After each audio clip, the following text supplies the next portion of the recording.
Yes, we hear you fine. Okay, so as I mentioned, we're starting a new series this evening. I thought it would be nice to look back in history, starting way back from the beginning, and explore the lives of Jewish women throughout the ages, um, the challenges they went through, their victories, their struggles. And of course, the most important thing for us would be to see how their lives can give us insight or tools for our lives today, right? Because history is important not only to know what came before us, but also to learn from it and apply the lessons. So today we're going to be starting with the first of the four Jewish mothers, who was Sarah. Okay. Now, Sarah was born in the Hebrew year of 1958. Okay. So 1958, I mean, we know that as a more recent year, but according to the Hebrew calendar, right now we are in 5780. Okay, 5780, that's the year. So going back a few thousand years ago in 1958, that's when Sarah was born. And she married Abraham, as you probably know, who was the first of the three Jewish fathers. And actually, Abraham and Sarah were uncle and niece. So, I mean, we know that many things about marriage are different these days than they used to be. It wasn't so uncommon in those times to have this kind of situation. They were 10 years apart, and when they came of marriageable age, they got married to each other. And for the first while of their married life, they lived in a place called Haran, which is where Abraham grew up and his family lived. But when Abraham was 75 years old, God instructed them to leave this land, leave his birthplace, leave everything that he knew, and to travel. Okay, God didn't specify where they should go. God just told them to travel, and God said, I will show you where to go. So we have Sarah and Abraham leaving everything that's familiar and just going into the great unknown with complete faith and complete trust in God. So let's just paint the picture a little bit more. In those times, God was not known at all. Overwhelmingly, everybody was serving idols, worshiping one form of gods or stones or physical objects of one kind or the other. They didn't know of God. They didn't believe in a one God, and that was what everybody knew and what everybody did. And somehow, as a youth, Abraham felt that this didn't make too much sense. He couldn't understand how gods of stone and wood could have any sort of power to help people or to do anything meaningful. And he went on a journey and on an exploration, and he discovered and came to the understanding that there is a one God, there's a creator of the world. And he made it his life's mission to spread that knowledge and teach others.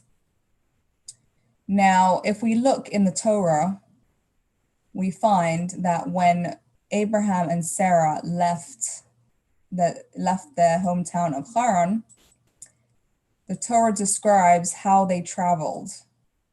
And the Torah describes what they took with them. They took their possessions with them, and they also took with them the et hanefesh asher asu v'charan, and the souls they had made in Haran. Okay, and this particular verse in the Torah, it's speaking about Abraham, and then in the singular, and then it turns to speak in the plural by saying asu, they made. So we have a commentary on Rashi over here who explains what does it mean, the souls that they had made or that they had acquired in Haran. So as we can see here in the translation, whom he had brought under the wings of the Shekhinah. Shekhinah means the divine presence, so it's referring to God. Abraham would convert the men, and Sarah would convert the women, and scripture ascribes to them a merit as if they had made them. So Abraham and Sarah jointly, as is specified in the Torah, were involved in teaching others of the knowledge of God.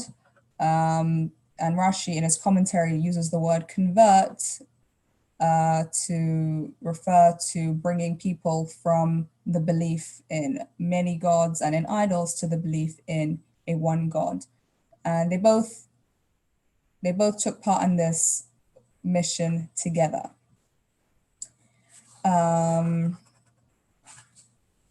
As you are probably aware of the iconic tent of Abraham and Sarah, that open four-sided tent that had four open doors, one on each side, in order to enable any passers-by from any direction to enter their home and to enjoy the hospitality. And in the course of enjoying a meal or some kind of refreshments or a place to rest their weary legs, these travelers would hear from Abraham and Sarah about God and the creator of the world. So this is something we find out about Sarah early on in the Torah's discussion of her life. And it's a thread that really runs through her entire life, regardless of where she found herself. So her travels with her husband took her to the land of Canaan, as it was then called, which is currently the land of Israel. And unfortunately, when they arrived there, they were met with a famine. There was a drought, there was no rain, there was no food, nothing was growing. So they were forced to leave the land of Canaan, and they chose to go down to Egypt to find themselves food and sustenance over there. So they, as you can see, they ended up traveling to different places. From there, they came back to Canaan. They went to a place called Gerar in the Philistine area. They had a lot of travels that they were doing. So you can already envision that for Sarah, this wasn't the most settled life and the most restful way of living, but it was part of their mission to really spread this knowledge of God wherever they went, and to spread the idea of a creator to the masses who had never heard of such a concept before in their lives. And Sarah was willing to do this because she understood the importance of it. It was completely revolutionary. They were a lone voice in all of humanity.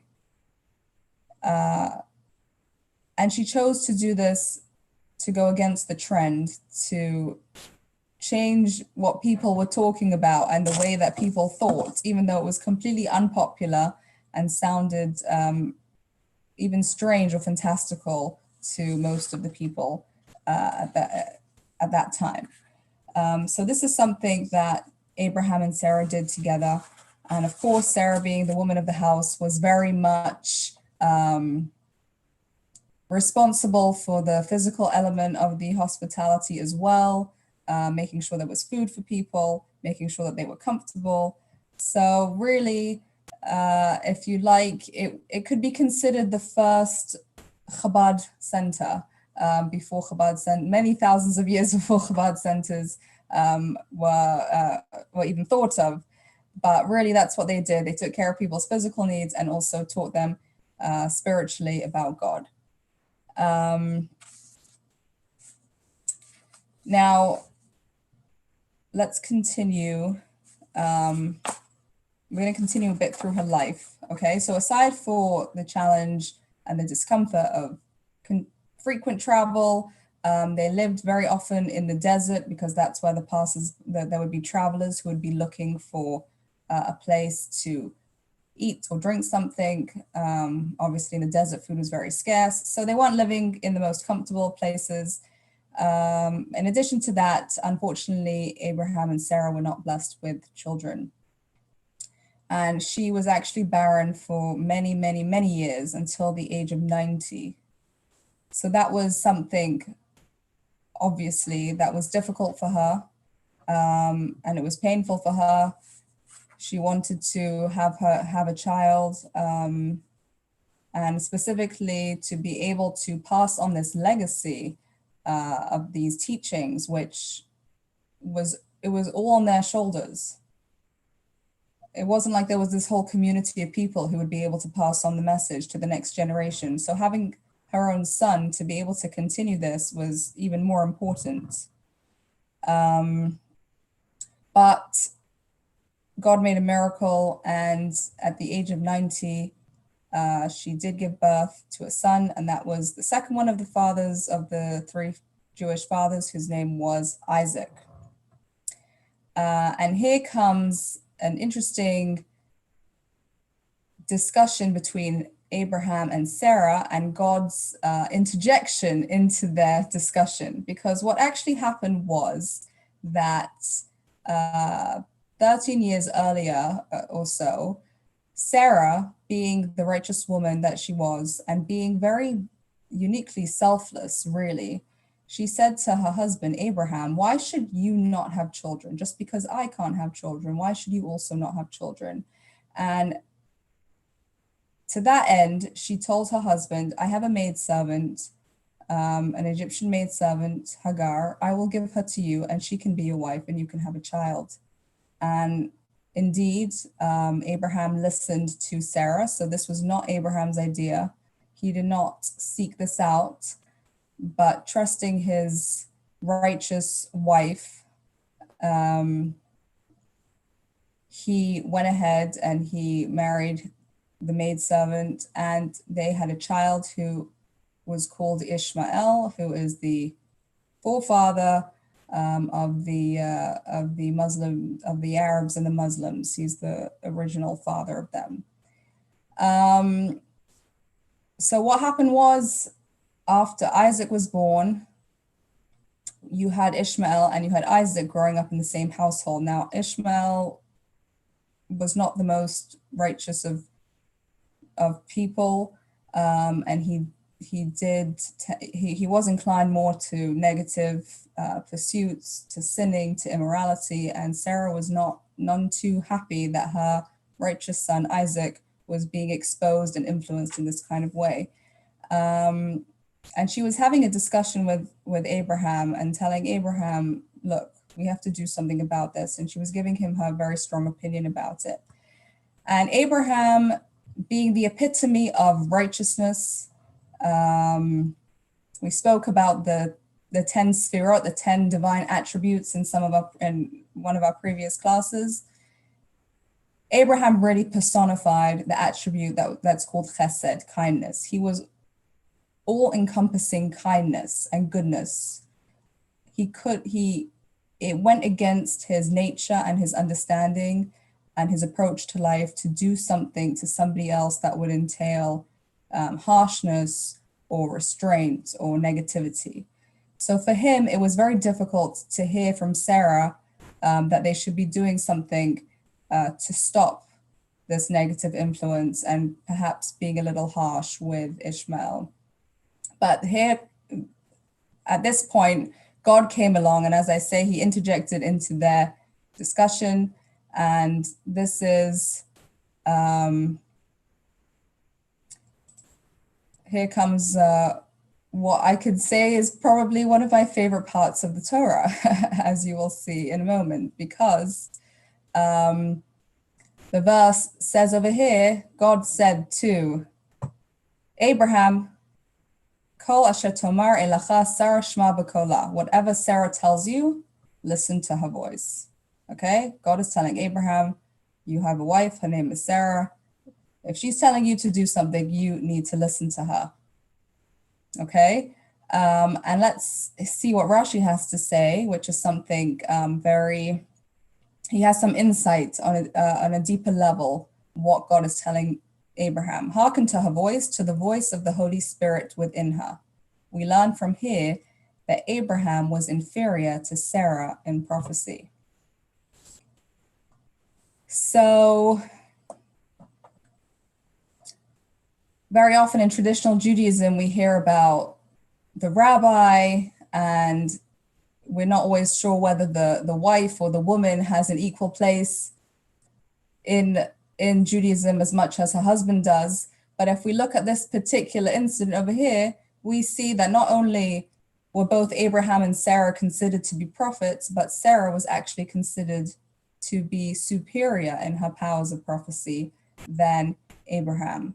And when we talk about prophecy, we mean a certain deeper divine insight into a particular situation. And I'll expand on that a little bit by contrasting prophecy with the Torah and with the commandments that God has given us. I just want to remind you that I have muted everyone just to keep the background noise out of the class, but please, if there are any questions at any point or interjections, please unmute and share them. Yes, go ahead.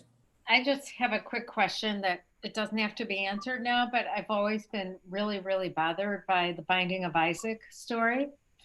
And I'm just curious, time-wise and theme-wise, how this kind of fits in, like you never hear about Sarah during this. Was she gone by that point? Or why?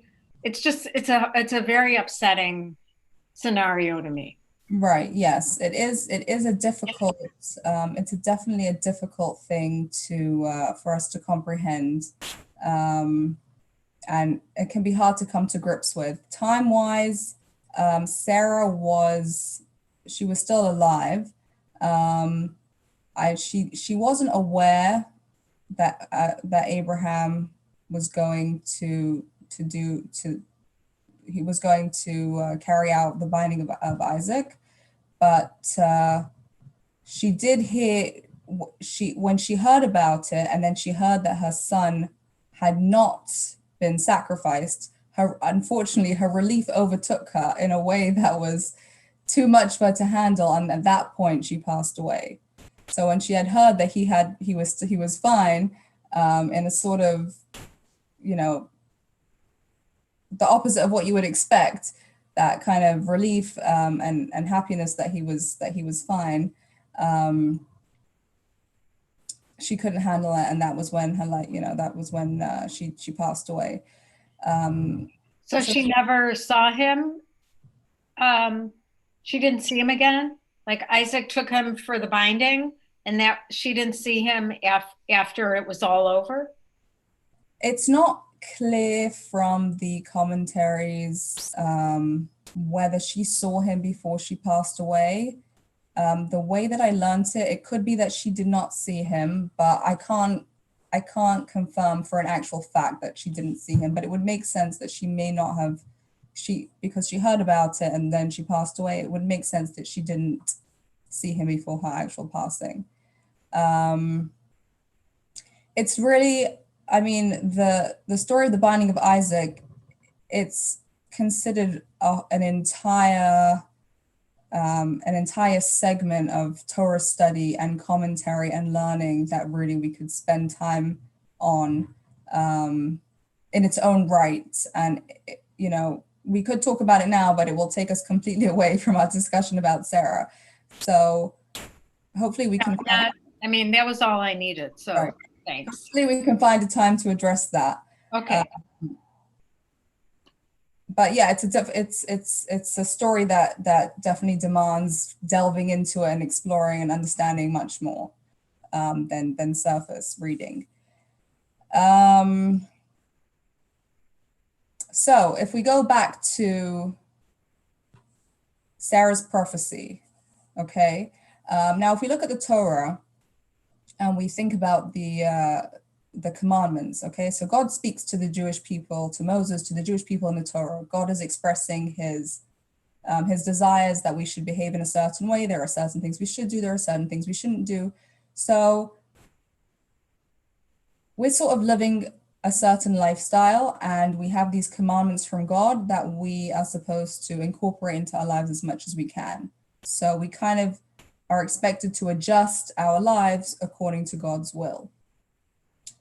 Whereas with prophecy can sort of come down in a more, it can penetrate in a deeper way in a certain sense than the Torah itself can, because prophecy actually addresses things that are already happening in a person's life, even to the most mundane degree. So I'll just give you an example. Much later on, King Saul, before he was king, he was searching for some donkeys that had been lost from his family's, among his family's animals, and he didn't know where to look for them, he didn't know where to find them. So he went to the prophet of his time, whose name was Samuel, and he consulted with the prophet. He said, "You're a prophet, can you please direct me and tell me where can I find my donkeys?" And Samuel told him where to go.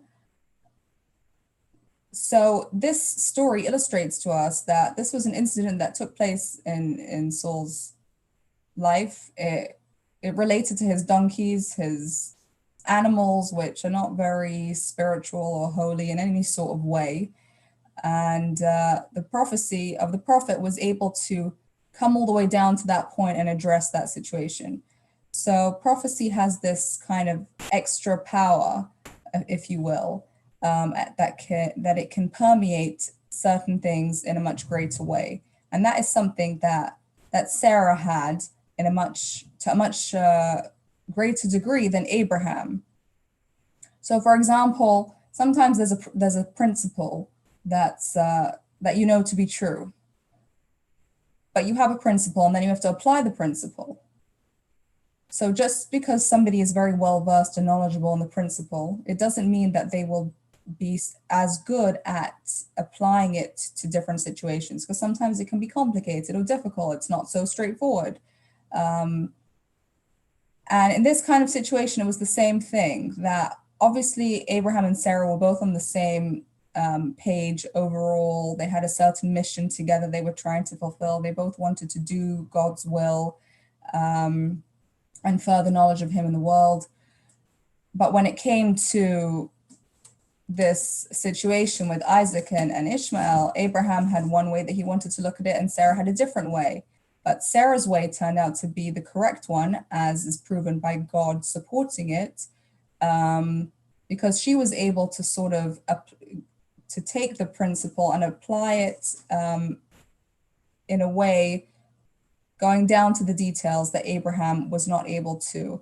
And I think this is something that we see, it can be considered quite a feminine trait.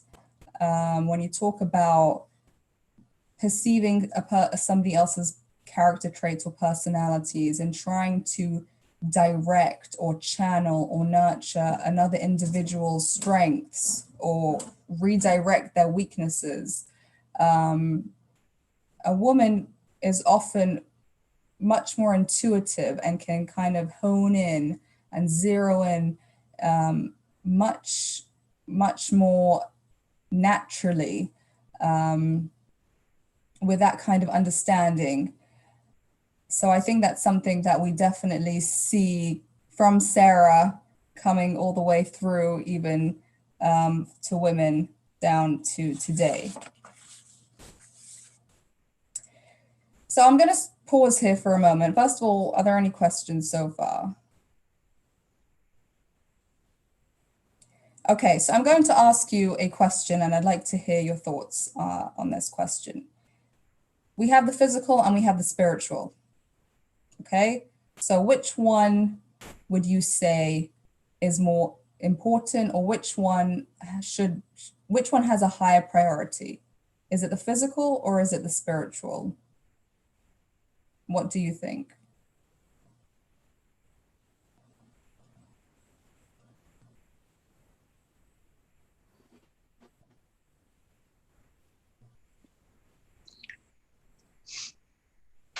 Well, I'm just going to go back a second. Can you hear me okay? Yes. Yes. Say the question again, please. Okay. Which one? So we have More, the physical, the material, and then we have reality, which it's the world around us that we see and experience in a very tangible way. And then we have a spiritual reality, the soul within us, our purpose in life, whatever you consider to be spiritual. What would you say has a higher priority? well, I would say spiritual.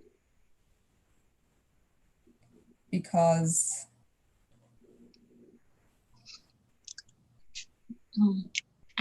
I'm not quite sure I understand. Are you talking about now the incident with the two brothers or half brothers and Sarah's intuitiveness in it?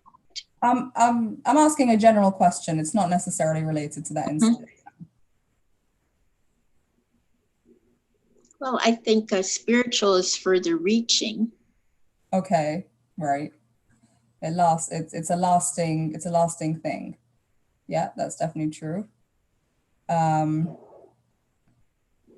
Okay, I think it's a bit of a complicated question, probably. Luann, you want to add something? Well, I mean, I agree with Karen, in thinking about it, that it is it's as you say, Karen, more far reaching and more enduring. But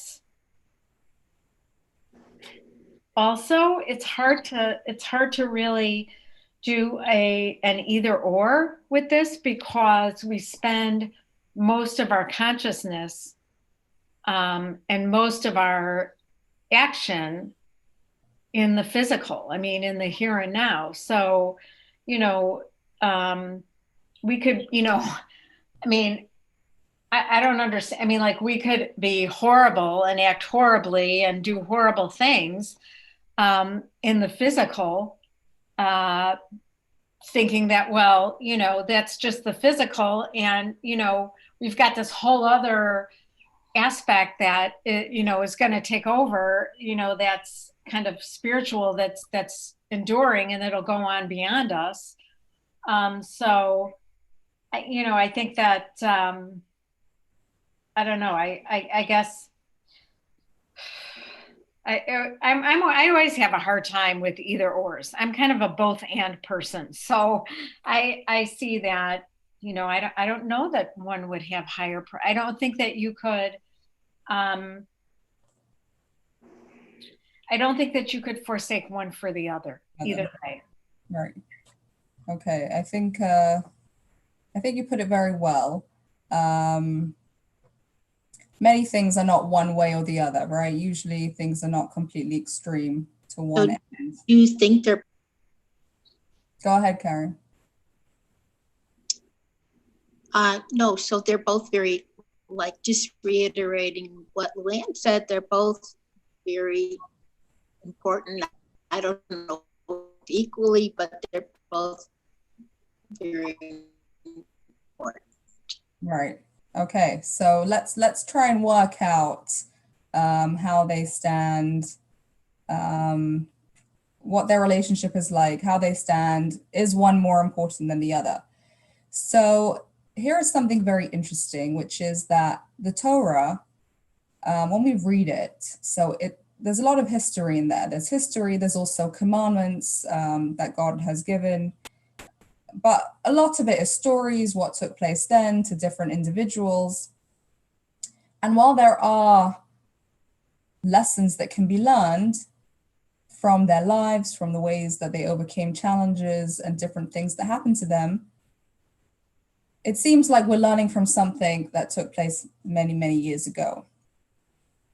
The truth, however, about the Torah is that Torah is something it's eternal, it's everlasting, it's always relevant. And the Torah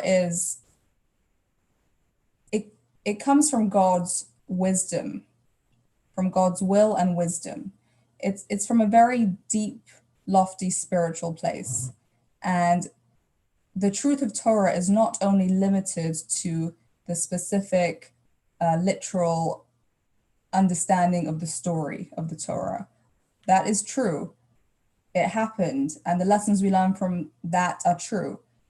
But there are also deeper truths buried in layers beneath, which we can learn about and apply in our lives, because they actually are speaking about us today, in the situations we find ourselves today. And this particular example of Abraham and Sarah is one that illustrates this well. We have Abraham and we have Sarah, okay? They were two personalities who lived thousands of years ago, very righteous people. But Abraham and Sarah also represent two Kabbalistic concepts. On a Kabbalistic level, Abraham symbolizes the soul. Sarah symbolizes the body. So if we look back at that phrase where God says to Abraham, everything that Sarah tells you to do, listen to her. So now that we have this Kabbalistic understanding, this verse reads, God is telling the soul, you need to listen to the body. If the body wants to do something, you need to listen to the body, okay?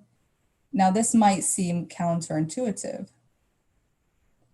We have the physical, the material, the mundane, then we have the spiritual, the holy, the lofty, what we aspire towards. And while we obviously do need both, it seems that, like you mentioned, the spiritual is what's enduring, everlasting, it has a lot more meaning. Why do we have this instruction from God that the soul ought to listen to the body?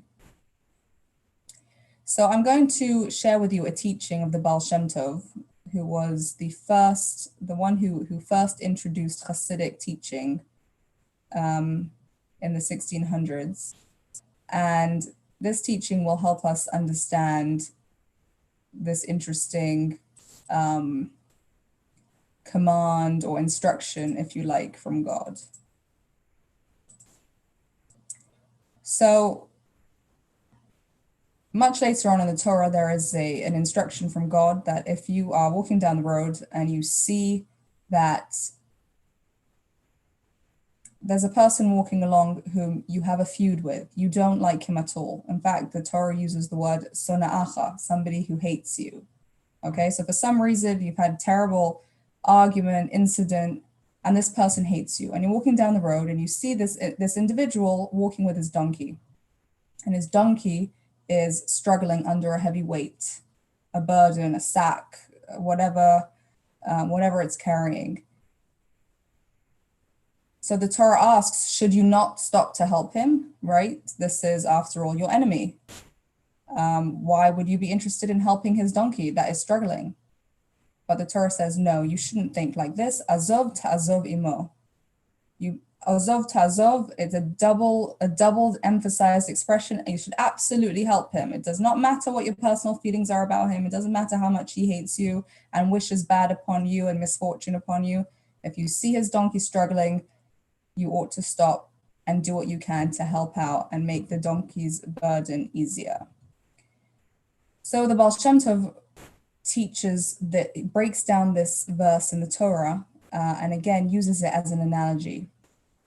So when you see a teaching of the Baal Shem Tov, it is written, when you see the donkey, okay? So the word in Hebrew for donkey is chamor.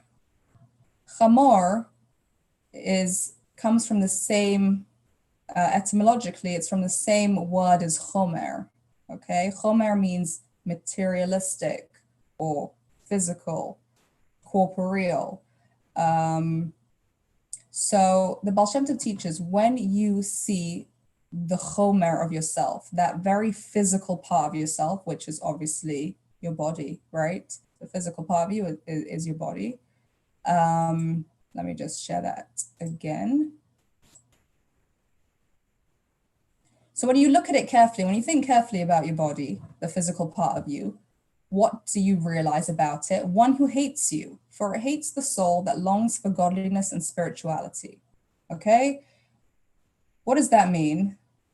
We have a soul inside of us and we have a body. The body is pulled towards physical pleasures. It's pulled towards indulging in its own desires. Perhaps it's lazy. The body is not sensitive to the soul. It's not sensitive to spirituality. So the body is really distracting the soul and preventing the soul from being able to fulfill its godly mission. So the soul looks at the body and sees the body as sonacha. The body hates me. The body is not trying to help me fulfill the mission that God wants for me. It hates me. So how does the Baal Shem Tov continue? Lying under its burden, okay? So you have this body lying under its burden. God intended that the body be refined by studying Torah and observing mitzvahs, but it is lax in fulfilling this task.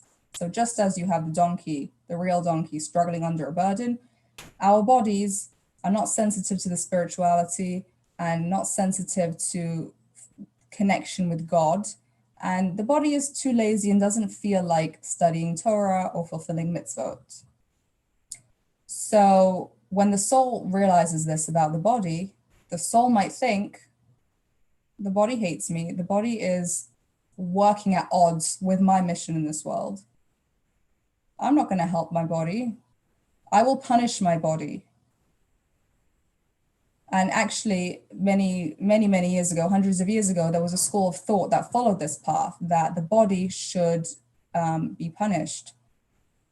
A person should fast. A person should bring suffering upon himself. A person should cause himself pain, because so that the body should not get in the way of the soul's mission and the soul's service of God.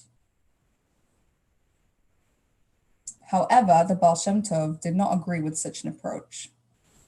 And the Baal Shem Tov said as follows. So let's just backtrack a little bit. So the soul might think, refrain from helping him to fulfill its mission and instead mortify yourself in order to break the body's material tendencies. However, this will not cause the light of the Torah to dwell within you. So the Baal Shem Tov says, no, this is absolutely not the correct way to behave.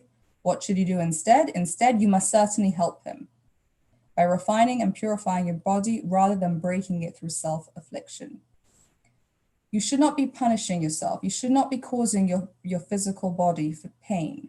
You should not be bringing affliction upon yourself. You should work together with your body. Give the body the nourishment that it needs. Give the body the physical health that it needs, the emotional health that it needs.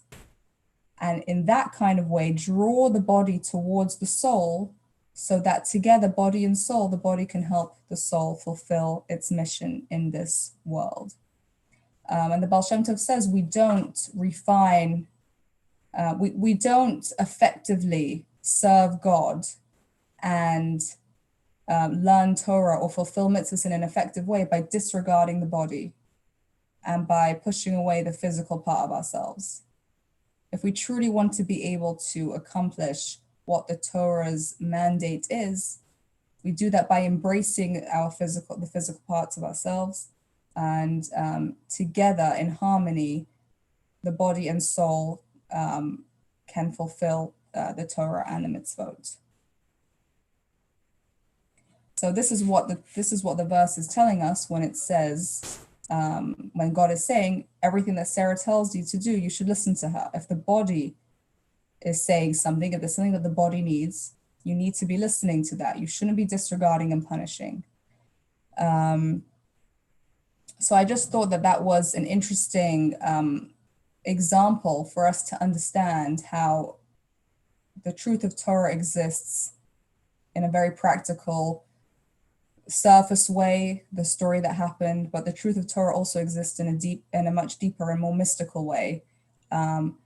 For the Sarahs and Abrahams, which is the bodies and the souls of the human being, all the way down through the generations up until this time. And actually, this helps us understand what we've spoken about in a previous class, where we described how the female, the feminine traits, or the female will become exalted in the time of the Mashiach, because it will be at that time that we will understand that the true purpose is refining the physical. There's a power and a strength and a great deep purpose in utilizing physical things, whether it's our bodies, our hands, our feet, our mouths, in the service of God, or utilizing physical things around us. That's really the purpose of God creating this world. And it's not, it doesn't contradict spiritual endeavors. The body does not contradict trying to accomplish spiritually and in a holy way.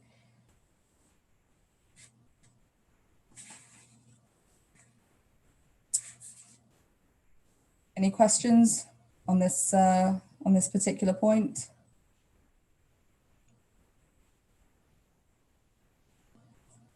Okay, so we're going to move on to something that's written about Sarah. It's written about her after the end of her life, but obviously this is something that took place during her lifetime. And I will again share the text with you so that you can see it for yourselves. So we have a description of Sarah's tent. Okay. Rashi, which is one of the major commentaries on the Torah, describes, for as long as Sarah was alive, a candle burned from one Sabbath eve to the next, a blessing was found in the dough, and a cloud was attached to the tent. So there were three distinctive things that stood out in Sarah's tent, Sarah's dwelling, as a very righteous woman and the first one of the mothers. She had these three miracles. She lit her candles on Friday afternoon, Friday before sunset, and they stayed lit the entire week. Her dough was especially blessed and remained fresh much longer than you would expect regular bread to stay fresh for. And the third, there was a special cloud hovering over the tent. That cloud signified the divine presence, that God was there, present around the tent at all times. So these three specific things, as we have probably discussed before, these three are really the three main mitzvot, the three main commandments that specifically are given to women. Now, that's not to say that men don't have a certain responsibility in these areas as well. They do, just as women have responsibilities in certain areas which are primarily considered the man's domain. But these three mitzvot are considered to be the specific mitzvot of women because we have been given a much greater share and the main responsibility for seeing them through. So what did these things accomplish? We have the lighting of the Shabbat candles, which up until the time that the woman lights the candles, it's a regular weekday, starting from Sunday, Monday, Tuesday, Wednesday, the time, the day.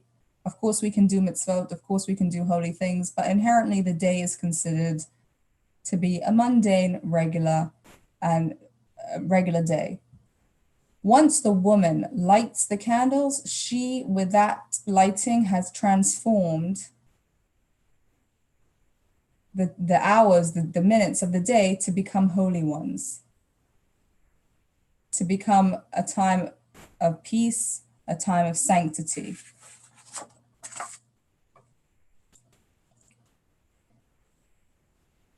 She's also done something to bring extra light into the world. Now, really, the truth of the matter is all mitzvot bring light into the world, because obviously we're not speaking about a physical light. We're speaking about a spiritual energy of light and goodness that is brought into the world by doing a commandment of God. But what's extra special about the mitzvah of Shabbat candles is that you can actually see the light in a physical way because the candle itself is giving light. So you see the commandment doesn't just symbolize light; it actually, in a physical way, manifests that light. The second mitzvah, the challah, the dough that was blessed. So by taking a portion of the dough from what we have baked or from what we're about to bake and setting it aside for God, we are elevating the physical.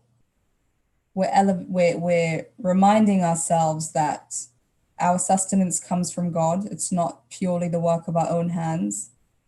And we are reminding ourselves that even something as simple and as mundane and as regular as eating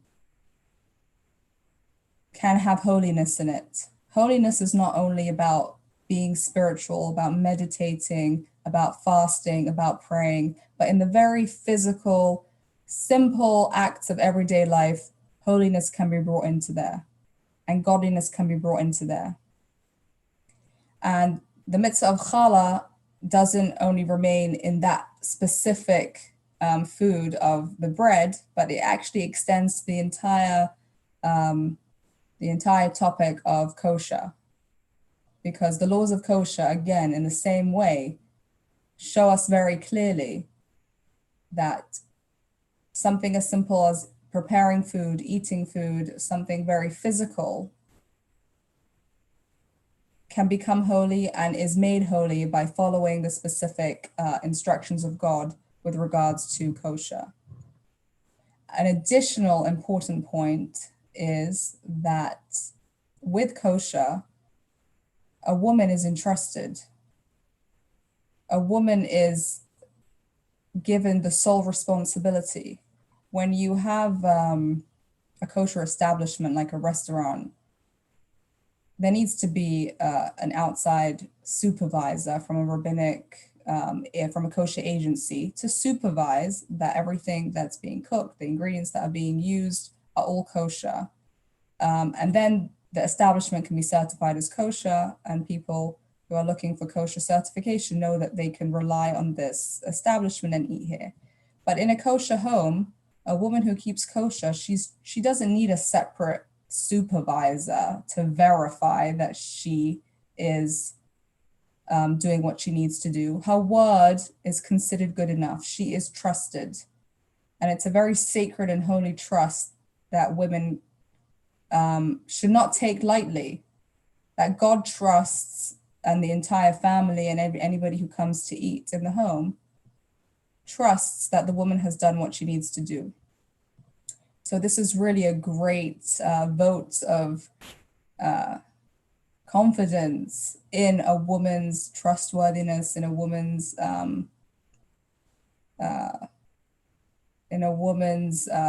conviction to do that which is right, even when nobody else is watching or looking or evaluating. And then we have the final one, which is the cloud above the tent, represents God's presence.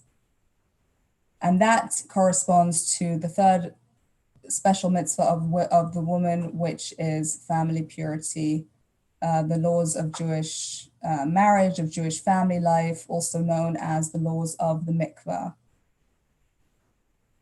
Because again, something that is seen by the world as a very physical thing, something which is associated with people just giving into their very physical drives. Through these laws of mikveh, of family purity, become very elevated. And in fact, when you learn about these laws, you come to understand, and I think we've spoken about this on one or two occasions, Torah actually sees the physical union between a husband and wife as something that's intrinsically holy. So while it is a physical act, the holiness that's there is really tremendous. And this is another way that we see in a Jewish home and in day-to-day life, how it's not only something that's mundane, something that's regular, something that you do just because you want to do, but there's actually a way for it to be really something very holy, very tremendous, and very powerful. So we have the lighting of the Shabbat candles, which light fire is something that's very, it's really, even in the physical, it's kind of this, a spiritual thing. A fire is not really something you can take hold of.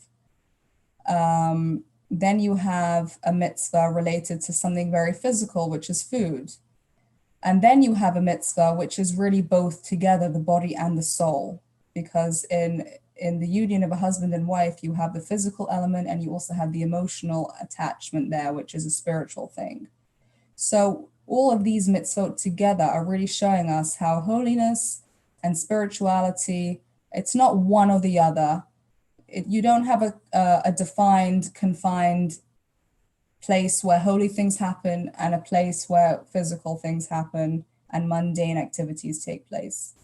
There's really, they're really interconnected, and we are able to take any regular everyday activity and infuse it with godliness and infuse it with holiness and elevate it.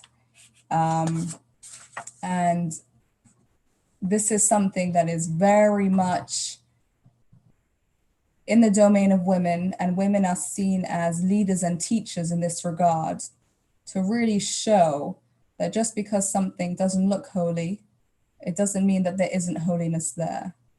Women are able to find holiness where it looks like there probably isn't any. And that is a very special power that we have, that's emphasized by the fact that we are given these commandments specifically for us to uphold and to pass on. So obviously, there's a whole lifetime of Sarah, and in one class we can't go through all the details of her life. So today we focused on Sarah as somebody who educated, who taught, who really made a revolution and brought in ideas about God that were not popular and were unknown. And she didn't have any problem leaving her hometown, changing her lifestyle and her whole way of living in order to have that privilege and also responsibility of spreading it around the world, and thank God having a son and raising him in that spirit so that he would be able to continue that chain for generations to come. We also spoke about Sarah's superior prophecy and how that translates into a deeper insight on a situation, and in a special talent to apply things in situations which might be more complicated or might look different from a surface reading, but there's more than meets the eye.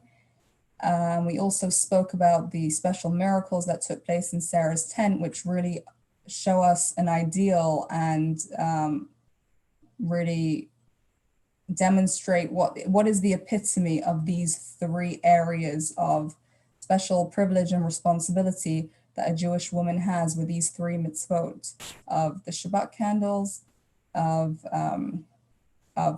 challah and kosher, and then of the laws of marriage, of family purity. And I just want to highlight that these three mitzvot, while the woman does them personally, she's the one who fulfills them, they are inherently and very obviously mitzvot that affect the entire family. When the woman lights candles, Shabbat comes in for the entire family. When the woman prepares food, the entire family is going to be partaking of that food and enjoying it. And the laws of marriage have a very big impact on the family too, on the relationship with the husband, on the children, on their physical, spiritual, and emotional well-being. So it's not just a personal thing. When we do something for ourselves, we're automatically having an impact on those around.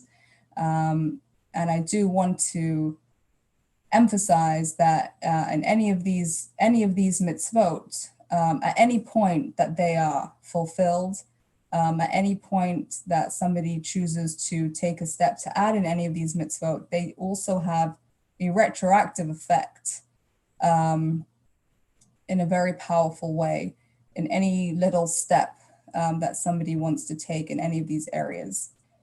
So I think Sarah teaches us about how much we have an impact just by being the women in our families.